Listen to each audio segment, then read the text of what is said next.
Hey guys, welcome back. This is the 15th lecture of our bootcamp series. In this video, we will discuss about for loops in Ruby. So, for loops are used to loop over a collection of elements, and for loops always have a definite range since it's looping over a finite number of elements. For example, let's look at the symbol. So, here you can see that 1 to 10 is a range and for that range we are iterating the for loop.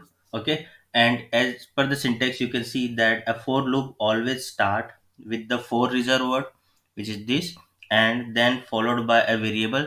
This variable can be anything, can you can name this variable anything, and then this variable will be followed by the in reserved word and then a collection of elements or some range.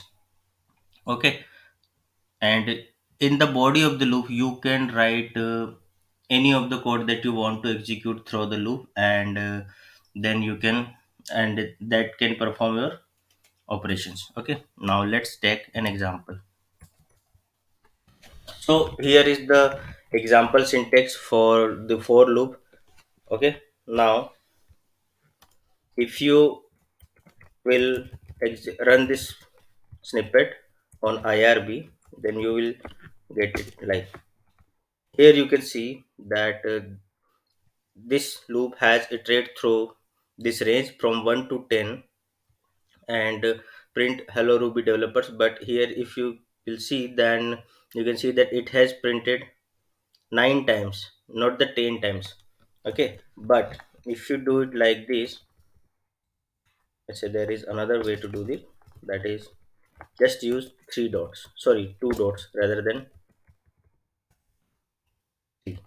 Now if you execute this 2 dots, then you will see there are now 10 times it has displayed hello Ruby developers. Okay, so when you're using for loop, then you should be care about these 3 dots and 2 dots, double dot or triple dot operators, because it has some differences. The 3 dot means, or the triple dot means, that loop will be iterate until the condition I less than 10 is satisfying. Okay, so here it should, the 3, sorry, the triple dot means I less than 10. Okay, so it starts from 1, and it should be matched, and it should be iterate the body of the loop until I is less than 10. And if you do it like double dot means I less than equal to 10. Okay, it means your the code inside body of the loop will be executed unless I is, until I is less than or equal to 10. Once it becomes greater than 10, the execution of loop will halt.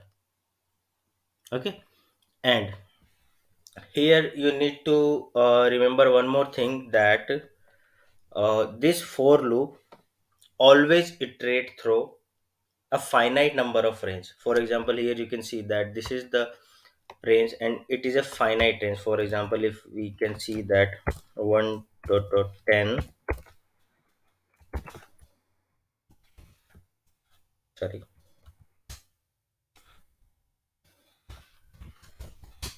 and you can see that this range has limited number of elements. It means 10 elements there. Okay, so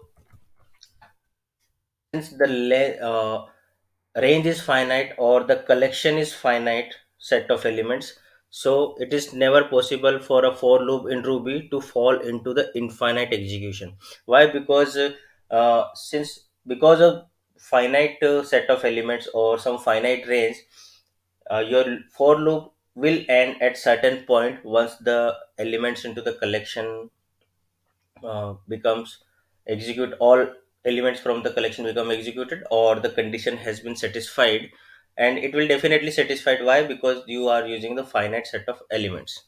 Okay, so that's all about the for loops, and this is the syntax that you can practice to get more comfortable with the for loops. Yeah, and you can also make nesting of loops as well. For example, Let's say that, let's check the nested for loops.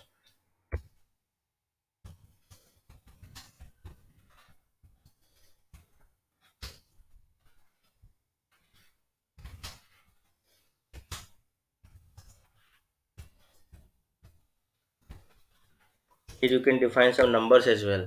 Okay, like you can ask this number as x.2i. Okay, now user will provide the input and you will convert that input to integer, and then you can make it like for I in I dot n,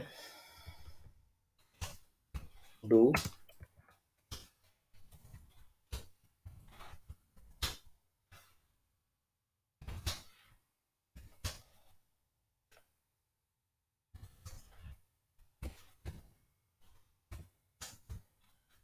n divided by 2, for example. And you can perform some operations here. So this is the syntax of how you can use nested loops, like do something,